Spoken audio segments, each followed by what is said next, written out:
Hello, this is HappyBombs, and here's another video about DayZ Badlands. Don't forget to like and subscribe if you enjoy the content.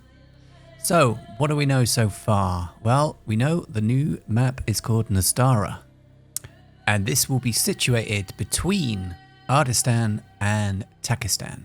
Now, the map will be a whopping 267 square kilometers, making it DayZ's largest official map. Now, from looking at the images we've seen so far, it looks like there are two main rivers that run through the map. Whether these are water sources or dried out riverbeds, we'll see, I guess.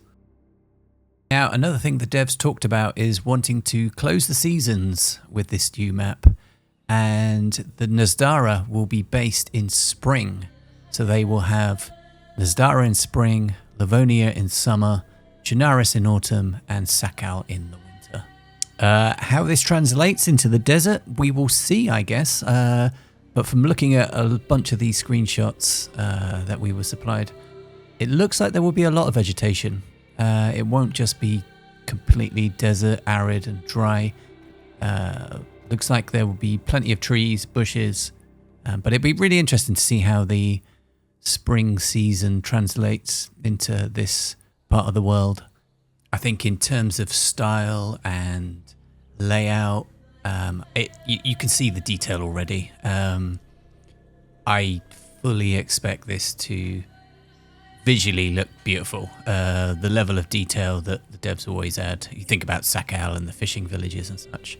I think this is gonna look really great.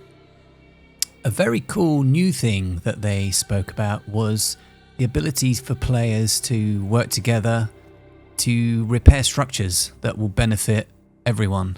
So the example they showed was a destroyed well, and from the looks of it, there will be various stages of repair. Now, how that mechanic works and how that will translate into other areas of the game, it's going to be really interesting to see.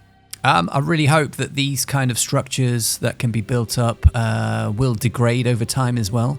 So there's a sense of being able to interact across the map more than once. You don't want every well to be built up in a week, 2 weeks time, and then for them just to sit there for 3 months until a wipe happens. So I think the idea of them degrading and constantly being repaired is quite a nice idea.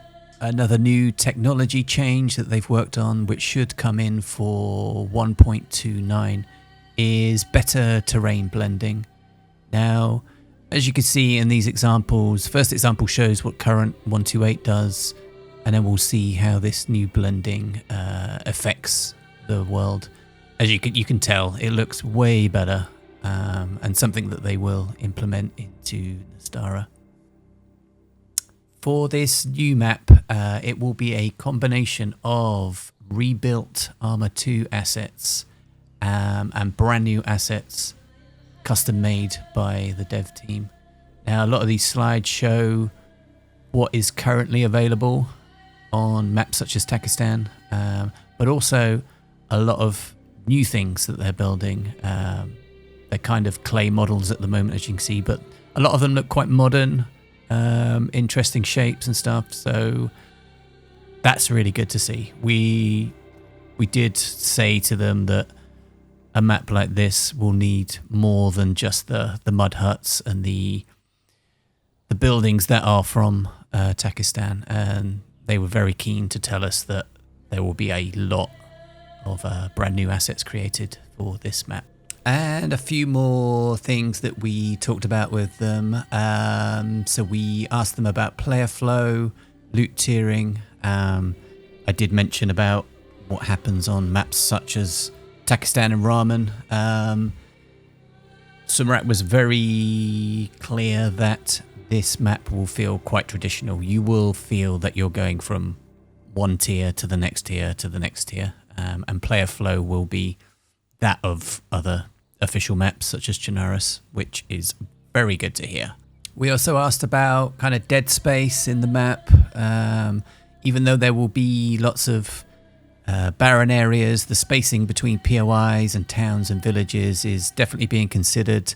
I think there was talk between 1 and 2 kilometers between each thing, which will make this map feel much more similar to Chernarus in terms of moving from place to place.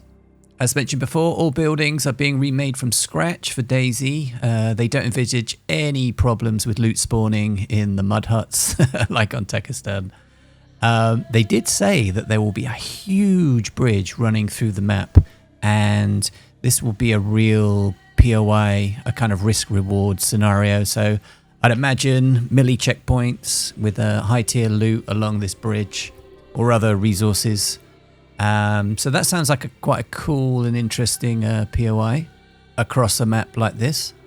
And they finally talked about there will be border crossings and checkpoints, with this being located between 2 other countries.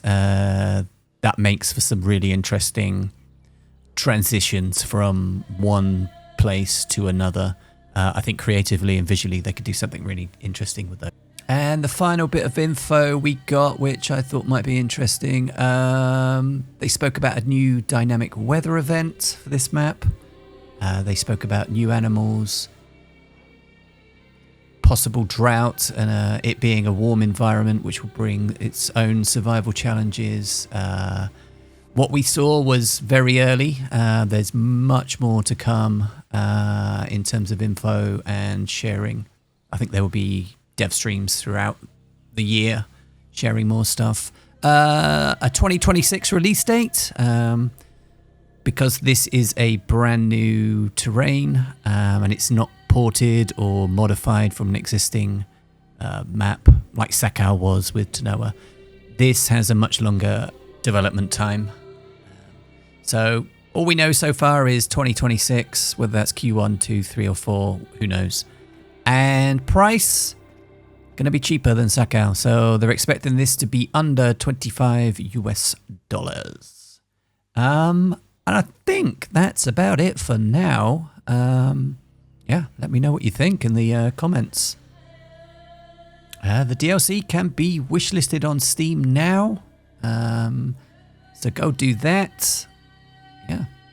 DayZ Badlands coming to PC, Xbox and PlayStation 2026.